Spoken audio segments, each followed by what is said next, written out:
Thanks for joining us today on another episode of Business Confidential. I'm your host, Matthew Dykes. I can't believe I just had to look at that and figure out who I was. But I am your host, Matthew Dykes, with Guerilla Media, and we help you share your story, build your brand, grow your business with video that works for you. And as always, my trusty producer here, Diana Solis from 239 Studios, the best podcast studio in Southwest Florida. So today we are joined by our guests, Al and Jessica from Wholesale Payroll and DataSetGo.io, right? It is .io. Wonderful. And so as you know, here on Business Confidential, we tell the stories that don't get told. And I know it's easy to say that stuff, but it's, so Matt, what the heck does that mean? Well, as a business owner, there are things that we talk about, right? There are things that we don't talk about. There are things that we keep very close to the vest. And there are some things that just never, they don't see the light of day. And so that's the one reason that is because we have to be laser focused, single-minded if we're going to stay on track.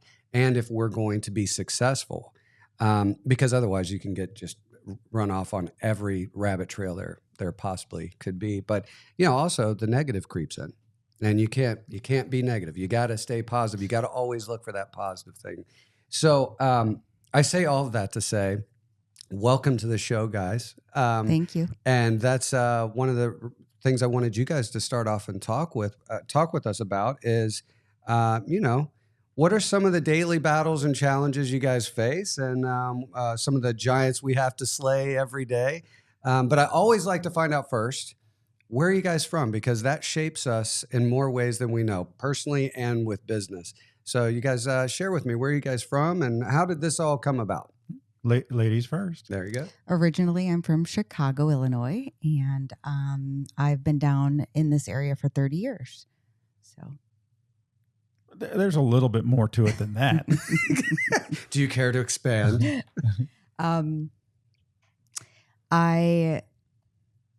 I'm a hairdresser, and I own a hair salon, and I opened it 30 years ago. So I've been in the business using back-end payroll for many, many years, and that's kind of what brought us together with the business Wholesale Payroll.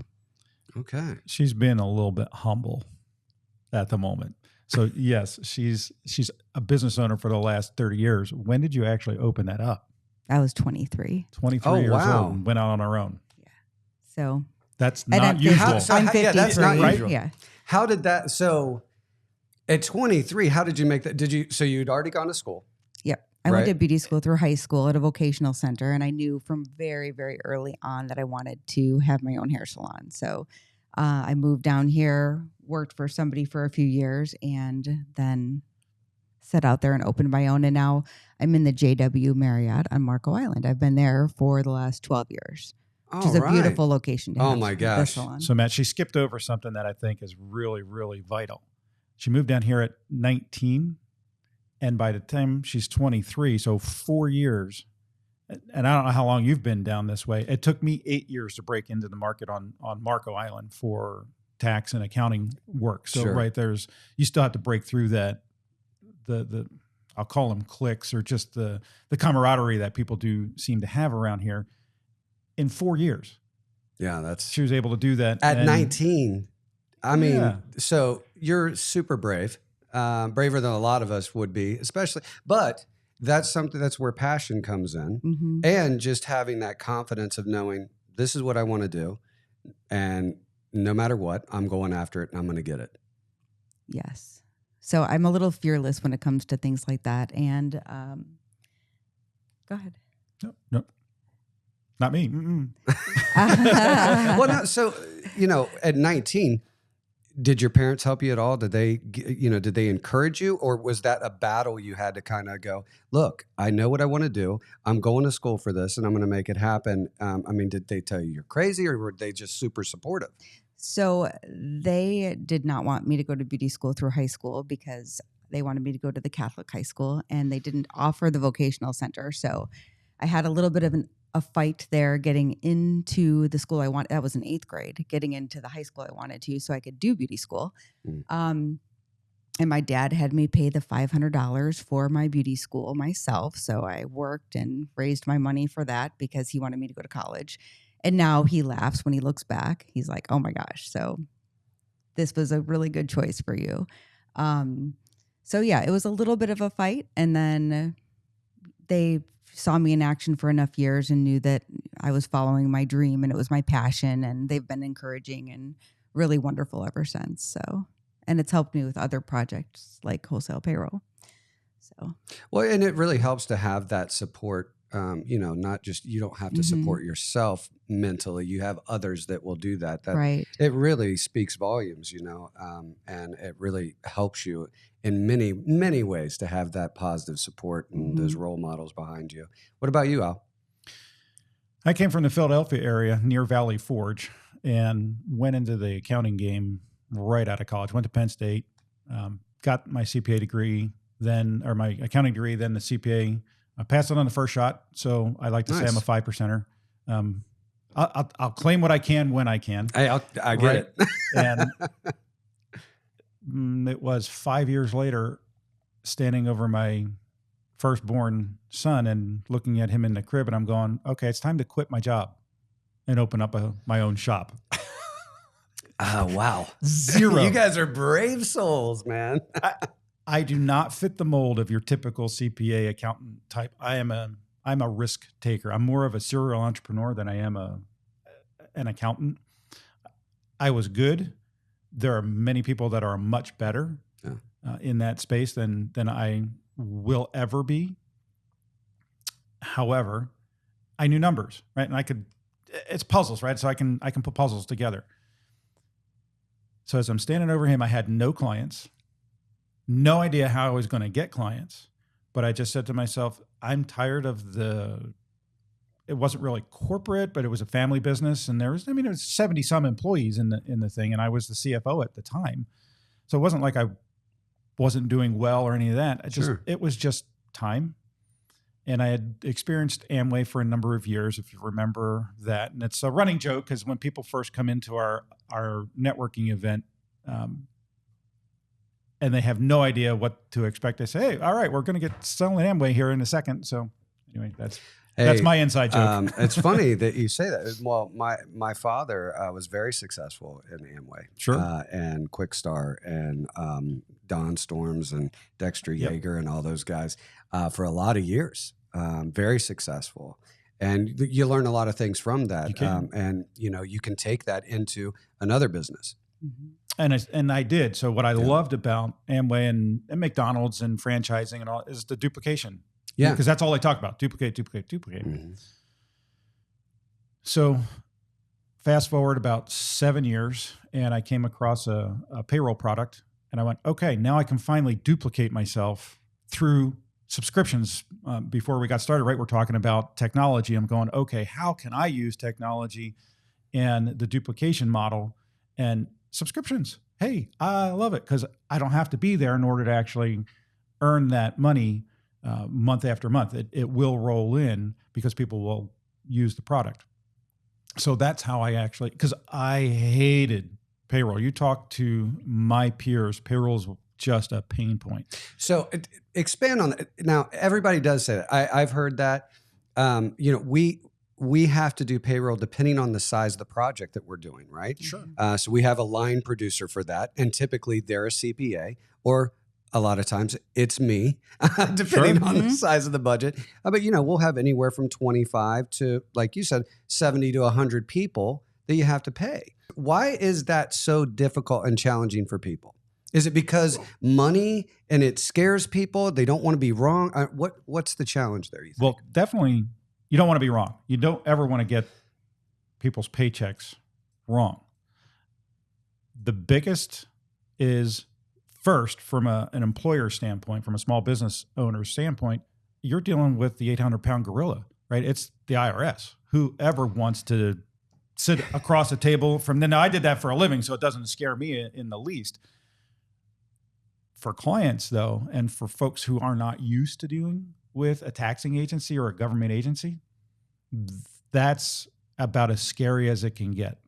Because you don't know what you don't know. And if you try and learn, so for me, just reading with my taxes and all of the codes, and they change every 3 months, and you just never know what the actual right answer is. And so that's why we have always hired out. I'm never going to do my own taxes, much less my own payroll. Just Right. Yeah, no, I hate doing that, even on those smaller projects. For many years, I had payroll with an amazing accountant CPA, and she moved away, and I switched it up and had a bookkeeper for a while, and the IRS did walk into my salon because things were screwed up, and I didn't know, and it was terrifying. That was one of the most terrifying things I've ever had to deal with in business. So it's no fun.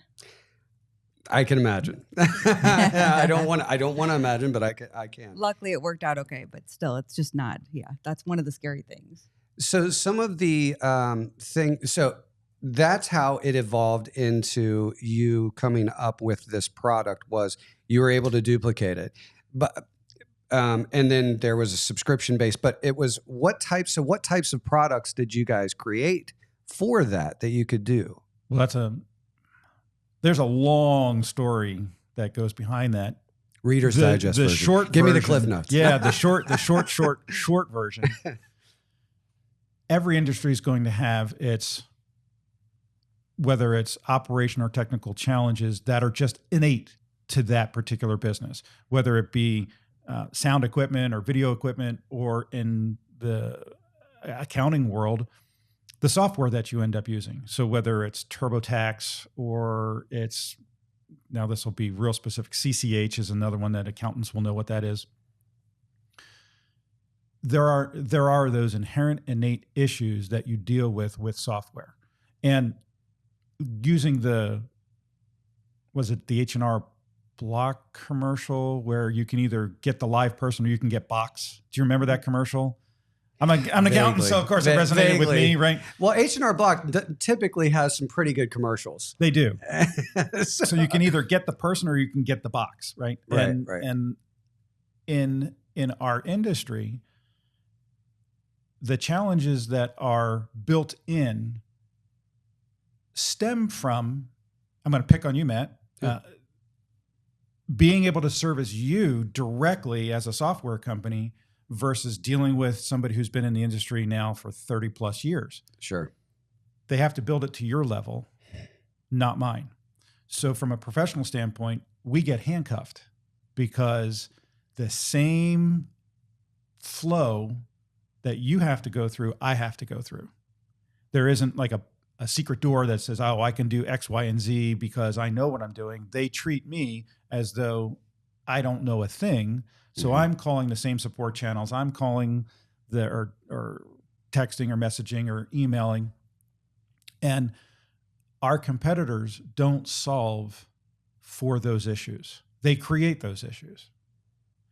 So 10 years ago, 11 years ago now, I started this project and realized it was a 7-figure solution. Now, I don't know about you, but I don't have 7 figures just laying around. I mean, I do when there's $7, right? There's It depends on the figures. Yeah, yes. right. What figures are we discussing? To the left of the decimal point. Where's right? that decimal point? There's 2 commas in there, right?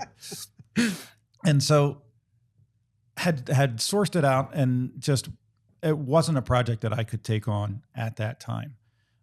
The product that I had found in 2006 was bought out, and then eventually, as this short version goes, the story ends up in 2021, and it's a day I will never forget because I'm a Star Wars guy. I like Star Trek. I'm a sci-fi guy.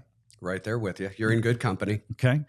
Well, we just had May the 4th. Oh, right. So May the 4th be with you. I was going to and with you. I was going to do a promo for sales for my company, True Payroll, and I said, you know what? I think I need to wait. Something didn't sit right.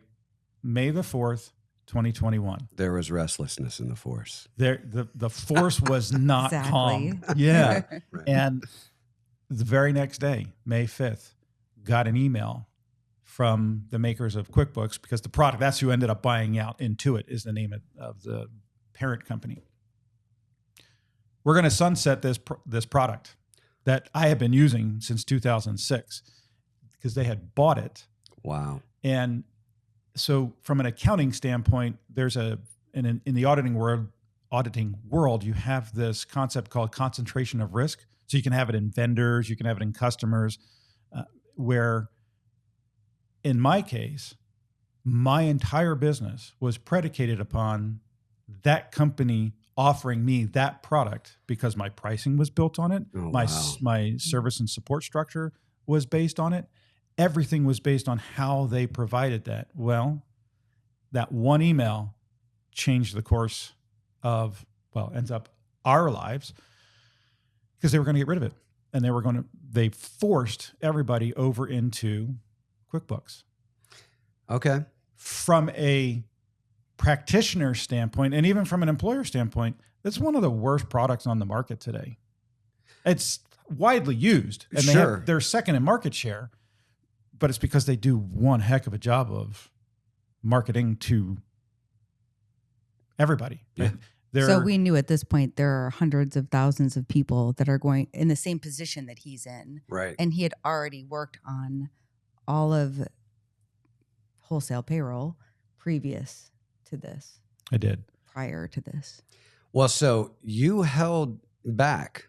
So you didn't launch, right? Because you finances. You had the money. I'm pretty sure that means you're at least on the path to being a Jedi. Just so you know, Right. I am a huge Star Wars fan, so we will continue to do that joke. Patience. So when that happened, that had to. Well, first off, the first 24 hours, what did you do? You Panic. just based out, utter It's panic. Yeah. It's a whole lot of unknown because they did not tell anybody what they were going to change in terms of pricing structures, service offerings. We had no idea. I didn't know whether or not I was actually even going to have a business that I had built for the last 14, 15 years at that point, and had crossed over 24 states, hundreds of customers. And I knew that I was also in their top 10% of individual or practitioner users just because of the volume of clientele that I had built up. But to think that in one fell swoop, one decision by one company, whether it be or a customer, right? Because if you have a singular customer that's more than 50% of your business and they turn left when you wanted them to turn right, it's overnight you're dealing with a storm that you didn't quite predict. And that comes up all the time in business. It comes up daily. Sometimes it comes up multiple times a day. And so something we were talking about before we started, is chasing down that dream.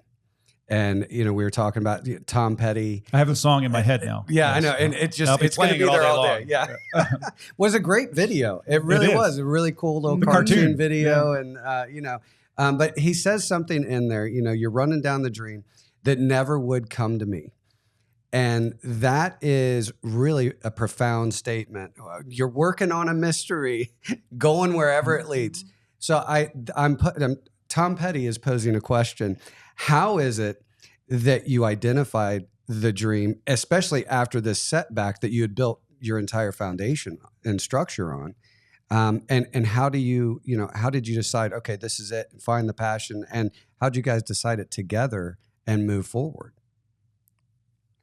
I don't know so much that we decided that together.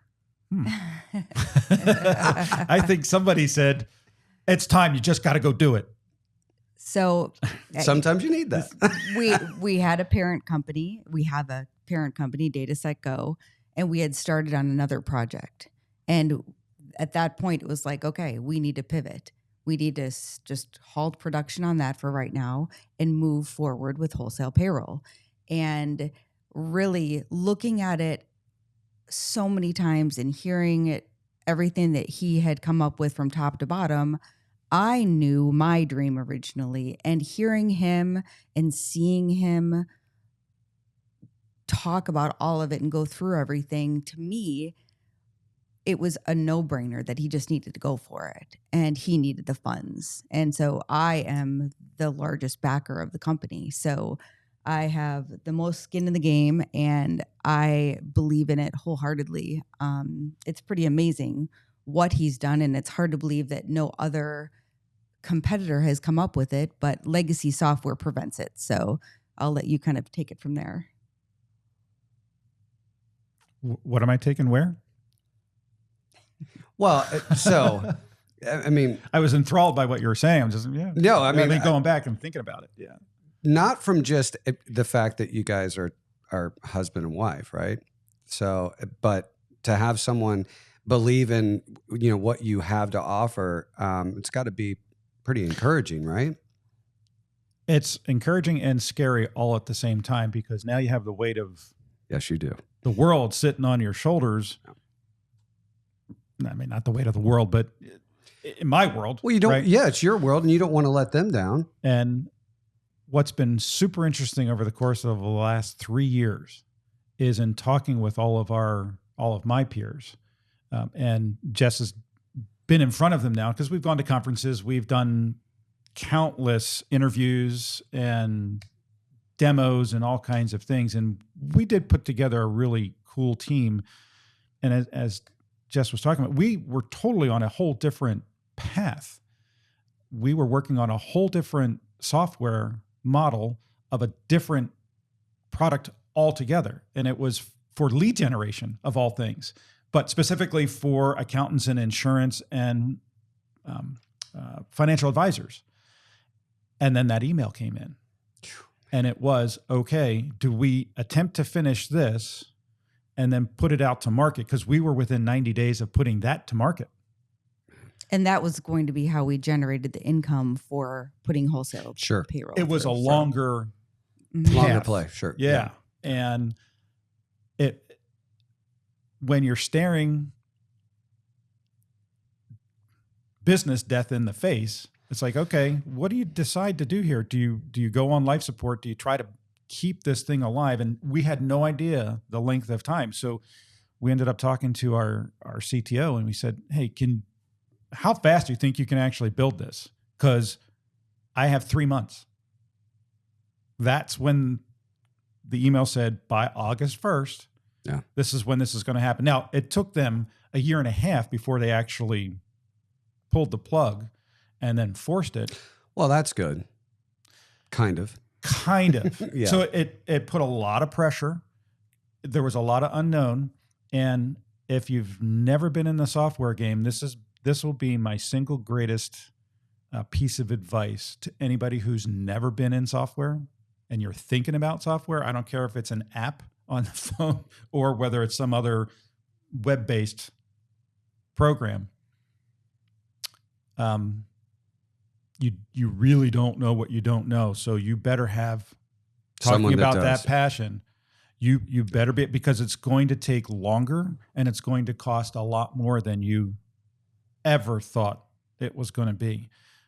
Because it's not, I came from real estate management background. Yeah. I came from property management and construction. Well, that's pretty well known, right? Sure. You get your plans, you know how long, and unless there's a process, well defined, right? And unless the county or the government is going to get in the way of your permitting, you typically can know, yep, we're going to be done in 180 days, let's say. Yeah. Not in software. Holy smokes. You may know the start and the finish. You have no idea how deep those waters will go. And if there's a trench that's 2 miles down. And where the nearest island is in case you're in trouble. There typically aren't any. No island. You're either in open water. You're completely open water. And we didn't have a clue. Yeah. We just had to rely on the folks that we chose to team up with and became our employees. And for a small team, we did amazing. We did a lot of things that large large companies can't do. So it's pretty amazing where we have gotten to. Well, and expand on that a little bit. So you guys have, and I was on the website, and I really wanted to make mention that I'm so jealous of your website because it is so cool looking.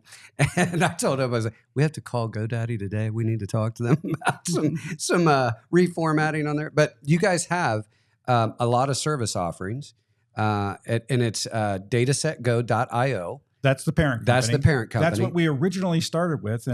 And I want to introduce because Star Wars is from 1977, right? Yeah. Well, our first logo I designed.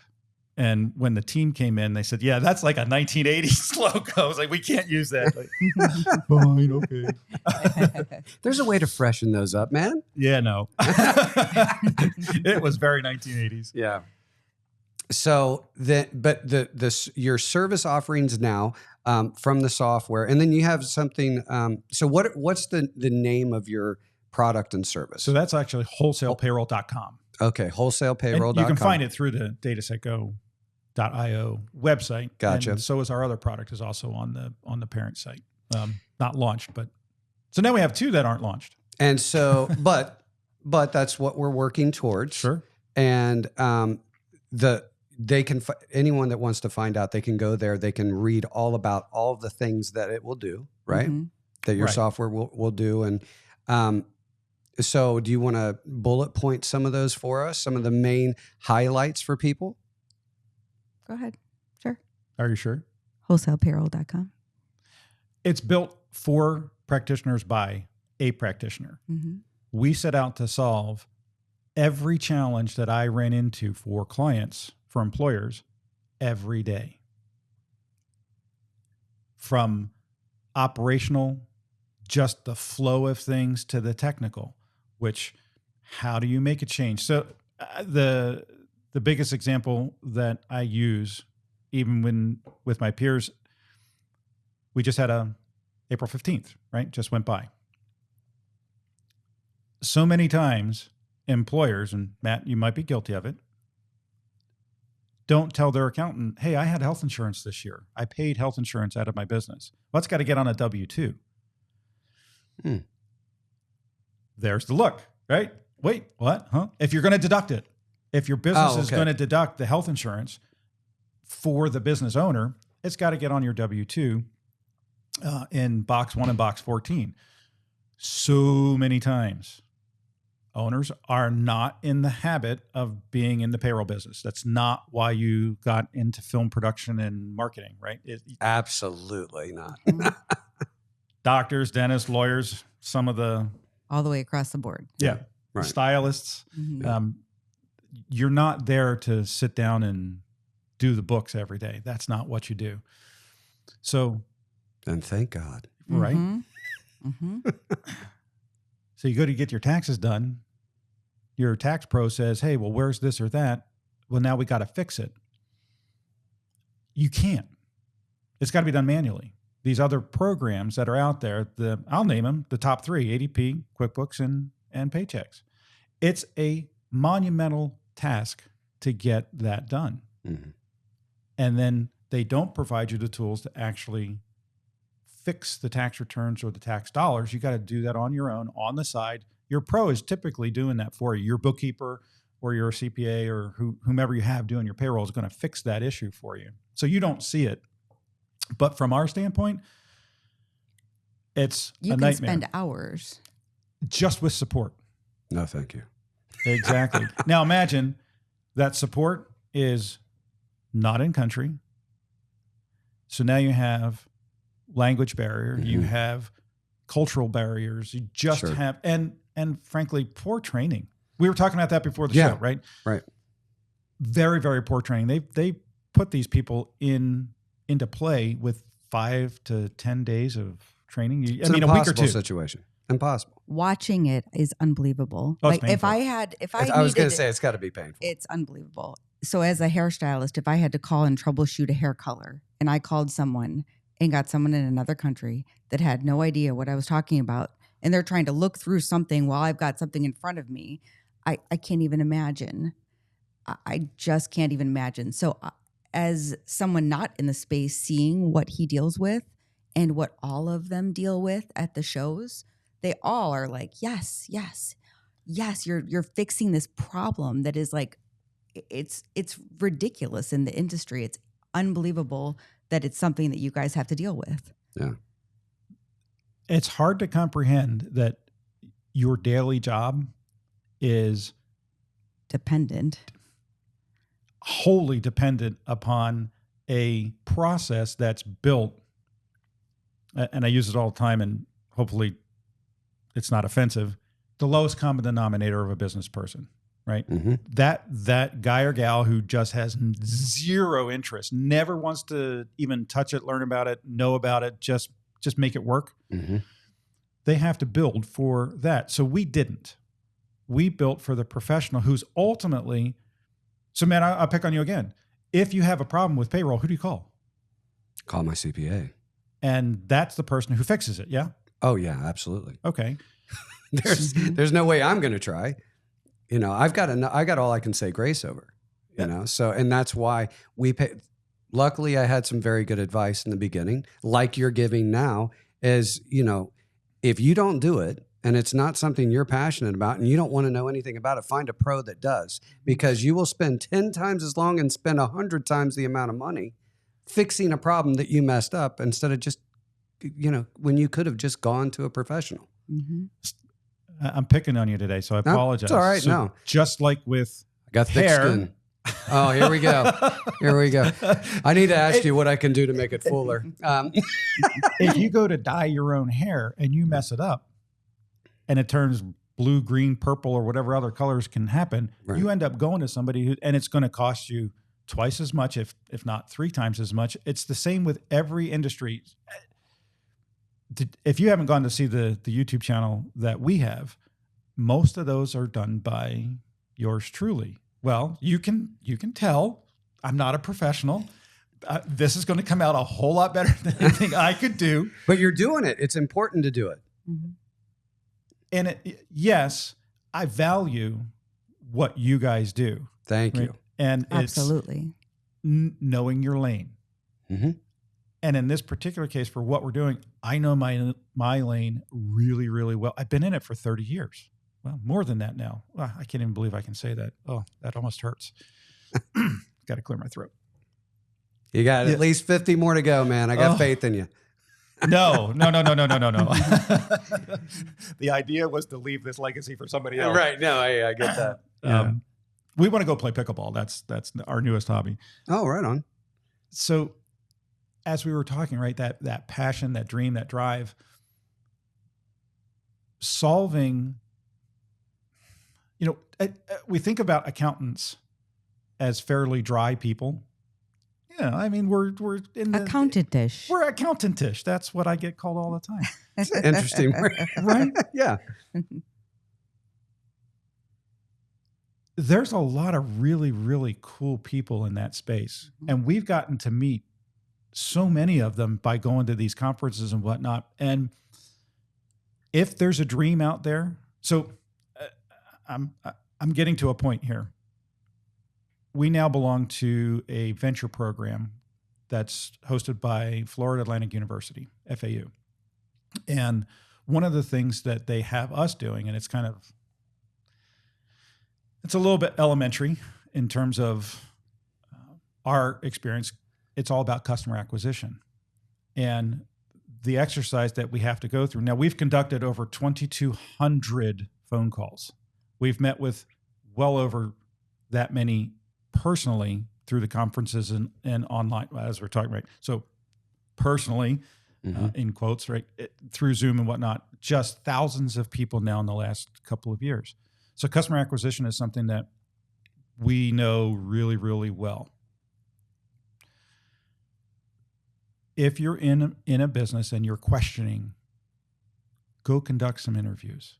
Go talk to those that are either in your space or customers out on the quote unquote on the street, and do a little bit of validation about what your dream is. Ask the questions. Hey, how do you feel about X, Y, and Z? Is this a problem for you? What is the problem for you? And we've done that. And validating. So what you said in the beginning that had to be felt really good when Jess said, "Hey, let's, kick me out of the nest and go do this." Mm-hmm. It was, and hopefully I can have dinner tonight. Where it really becomes super interesting is when it's not your family, it's not those close to you who are also end up saying the same thing. Yeah. We've talked about that many times. Yeah. Mhm. And sometimes you have to hear it 1,001 times before it really sinks in. Having been to these shows and talking to all my peers going, well, how do you solve for this? How do you solve for that? What do you do about this or that? And we then turn around and say, well, this is how we solved that in this. And that's what Jess was just talking about, where people were going, yes, yes, yes. You've solved it. You've given us what we've been looking for decades, not months or years, decades. Oh, sorry, go ahead. The excitement is just awesome to watch. You just see them like light up, and then he lights up, and it's just it's validation every single time. Well, and that's got to reinforce your belief in it and your confidence, and it gives you that energy to keep pushing forward. It keeps you excited. Yes, for sure. And that's really key. Yes, it's hard to stay excited about something after 30 years. Yeah. Right. Without a doubt. Yeah. The next time you talk to your CPA and you bring it up, you'll go, "Oh yeah, yep, that they got it, yep." Yep, there was that sometimers moment. I have no idea what I was just thinking. That's okay. You're good. It happens all the time. Well, I've got a couple more questions I want to make sure that we cover. And, Business Confidential, I said at the beginning, and we talk about what the show's about and everything. But we also have put this together to build a community of like-minded individuals that are business owners, entrepreneurs, that we come together as a community to help one another. And it's very important that we discuss these challenges that we face every day, because so many people don't know. They just assume, oh, you own a business, you got tons of money. Well, guess what? No, most of our money is tied up in our business. Mm-hmm. And so we're all looking to build and grow that business. And I thought, well, why don't we engage all of the business minds that are out there, not just in Southwest Florida. Thankfully, we're on Spotify. Yep, I had to do that shout out. And we're getting to a lot more people. And so what's one of the biggest challenges you guys are facing presently that we can get out there to our viewers and our listeners so that they know, and maybe they have the ability to chime in, they can comment, and they can send emails, and they can engage with us and with you. What's one of the challenges you guys are facing with this launch? Here's a really interesting, I think it's ironic, because we live here in Collier County, we live in a very affluent part of the country. Right? Florida is now becoming one of the more expensive places to live, if not now the most expensive. So our biggest challenge is we self-funded this project, family and friends. And why I mentioned it before, software, twice as long and twice as much money. Well, sure. We had a budget, and it was a pretty healthy budget. And we have to go into the capital raise. We have to raise money in order to finish. We're literally 90 days, 27 software development tickets. I know the count. It's a 90-day window before we can launch our what they call MVP, right? Our minimum viable product, so that we can actually onboard the 82 subscribers, professionals that are ready to use this product. So you've got 82. We've got 82 ready to go. Ready to go. Hit the switch. Yeah. And a little bit of carrot on the stick out there for us, it represents $1.5 million in annual revenue. We can't get to it, but we're And we're biting at it. It's right there. Right. But the challenge to answer to answer that question is, we did everything that we could. We pre-sold. We asked everybody we knew for that financial support. The irony here in Collier and Southwest Florida is capital's really, really hard to find, because there's no real what they call deal flow in the venture capital world of this area.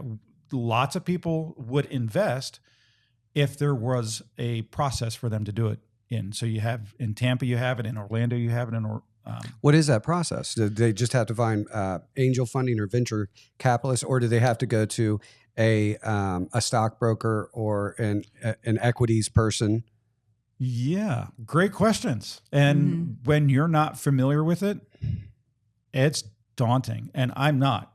We've learned a whole lot. So locally, we have one angel fund.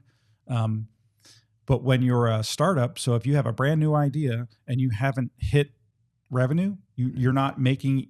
You might be losing money, but you've got revenue coming in. If you're not 6 to 12 months out with that, they're not looking at you.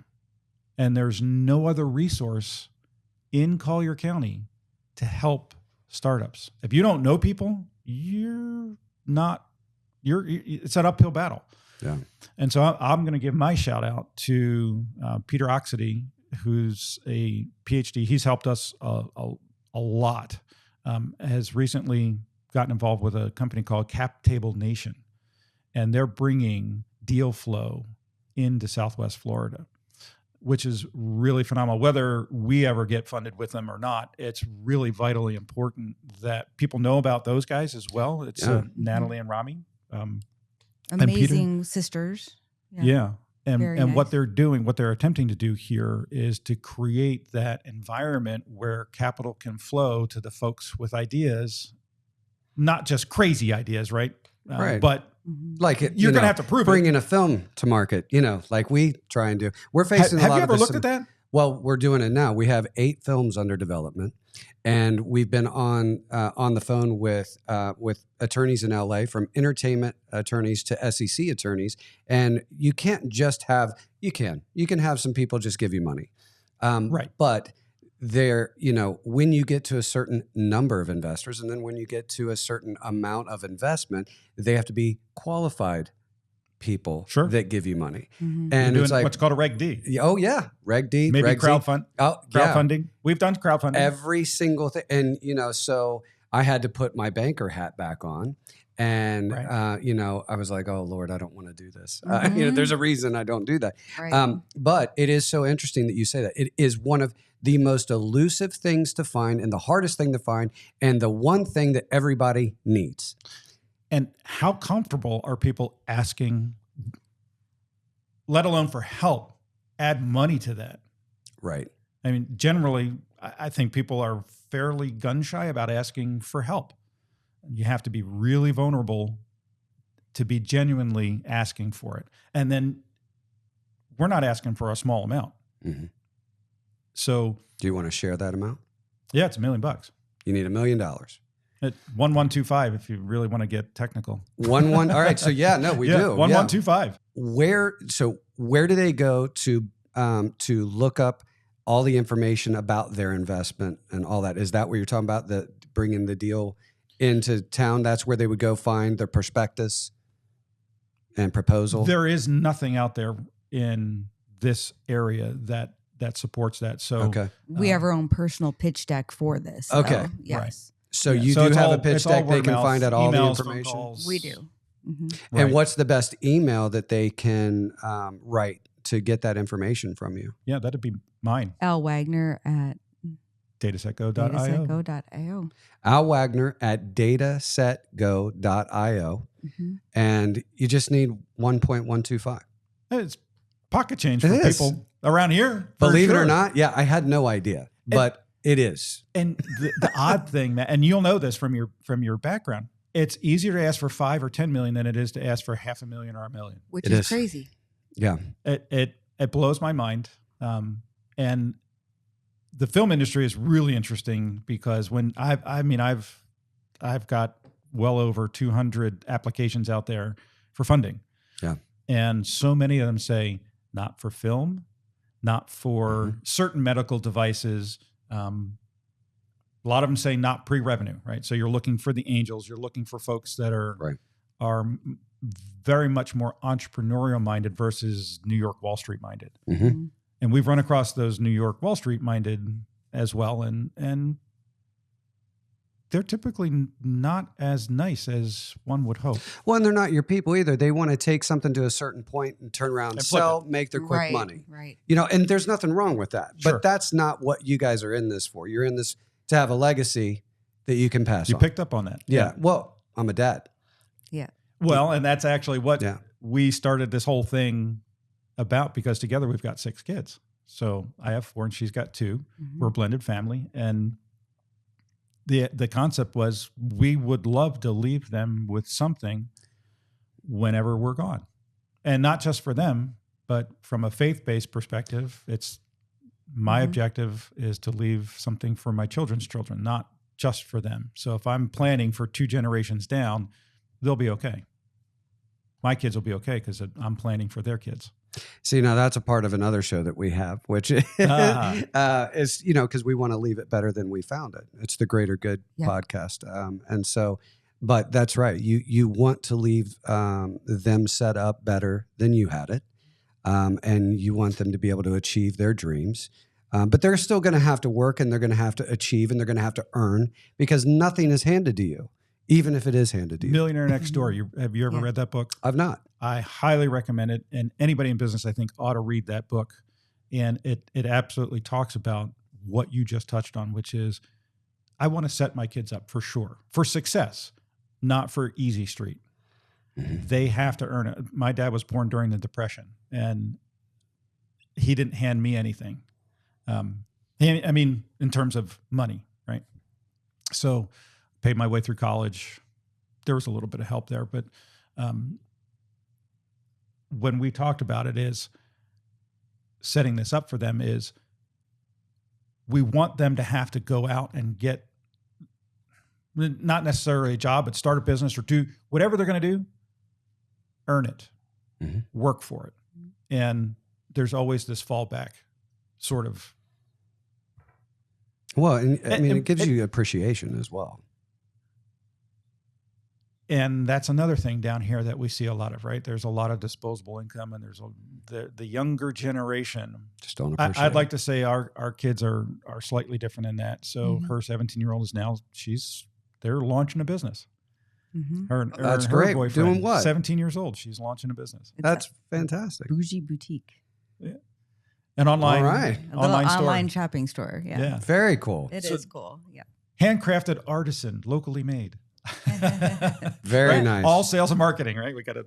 Well, I tell you what, that is something that I admire, and I appreciate you guys sharing that, because as a parent, as a dad, I want to do the same thing. As a matter of fact, after this, we're going to meet with our attorney to do a will and trust. That's actually interesting. You even mentioned that too, because that's That's where We most went of it and did that. started. Yeah. when we started all of this, we said, okay, we need to set this up, and you got to talk about death Yeah. because it's coming. It's It coming is. for us all. And in the business that I've been in, right, accounting, tax, and even just consulting with folks in general, Is there a death and taxes joke coming on this one? there isn't. There's no. I didn't mean to take that punchline, but People, if you don't plan, how's that expression go? If you fail to plan, if you fail to fail. plan, yeah, exactly. And so many times death happens in a family, and or you get to a point where you're ready to even get out of your business. Mhm. And if you haven't planned for that, what a mess you leave behind for your family. Got to have an exit strategy. And that's a great expression that is I think most often misunderstood, Mhm. right? Because exit, all right, I got to sell it. Well, not necessarily. Not necessarily. In, right. in There's our options. case, we wanted to set it up. And so an irrevocable trust Mhm. comes into play. Right. Maybe not at this very second. It might be going from, now we're getting a little technical, right? But revocable to upon death, going to, Mhm. so you have the base amount sitting in there for your family. But it also means you've got to put a team together That's right. that can take it. So That you trust, that has your best interest. there's another part of the challenge. A lot of work Is- figuring it all out. Being able to recognize you have to find your replacement now, Mhm. and being able to be okay with that. Yeah, and it's tough. You have to be a fortune teller. You got to be able to see the future, and that's really or you just have to set an expectation and hope that it's met. So that's tough. Change is coming, and we're never going to be able to tell exactly how it's going to happen, but we know something's going to happen, whether we get too old, too disinterested, it outgrows us. Or you just die. Yeah. One of the interesting challenges about this particular business for us is the projected path grows so fast. I don't have the skill set to do that.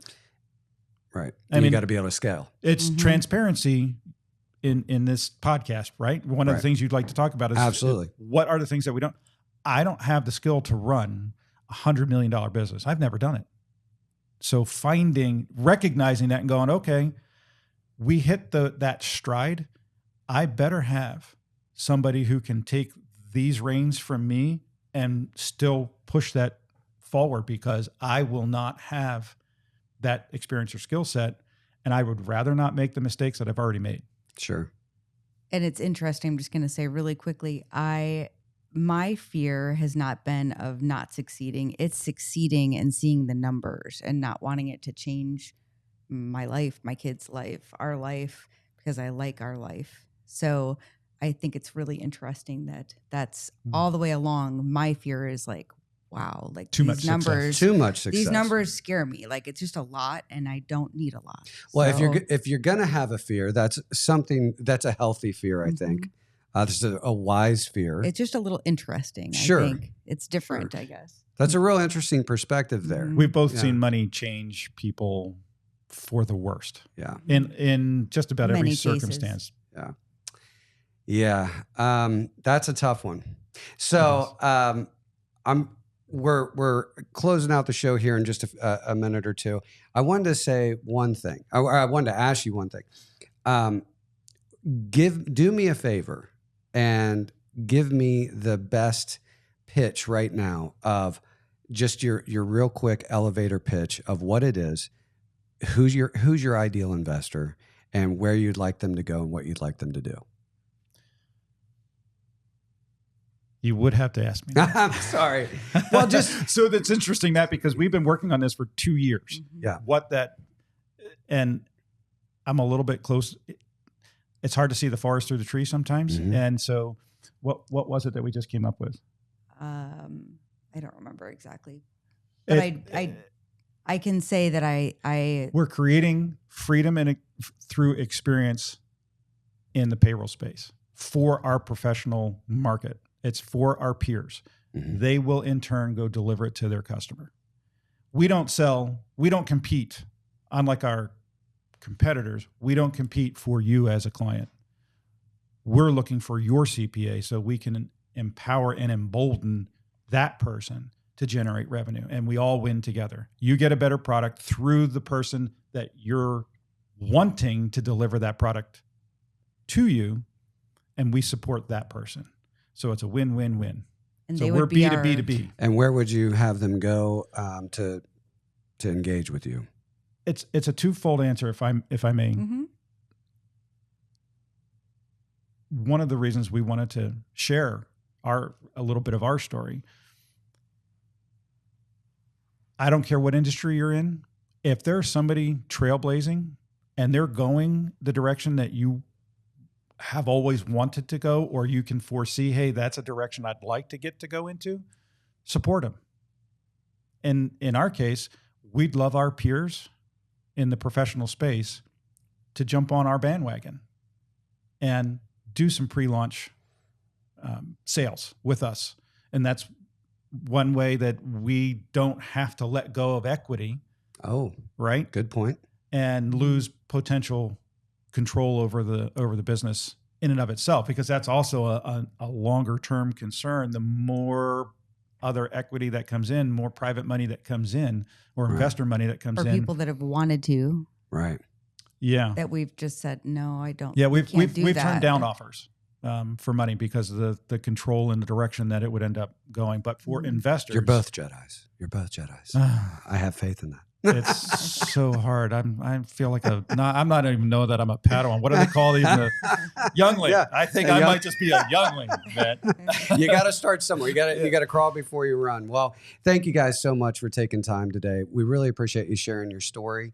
And I want you guys to go check them out. Make sure that you go and contact Al at dataset Al Wagner at datasetgo.io.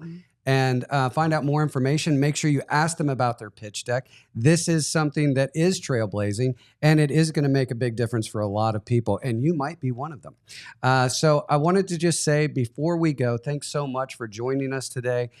Be sure that you connect with us on all the socials, Facebook, Insta, YouTube, and Spotify, soon to be on iTunes or whatever Apple's calling that now, Apple Music or what have you. So that'll be there soon. Make sure you check out our next episode. We have our guest is Blake Day. He is a private insurance adjuster. We're excited about talking to him because right after him, we're also going to be interviewing the Frolofs, who just had a fire with their business at Max Effect. And we're going to talk about both sides of that issue. And it's very personal to me and Hope because we've had those same issues with the hurricane down here.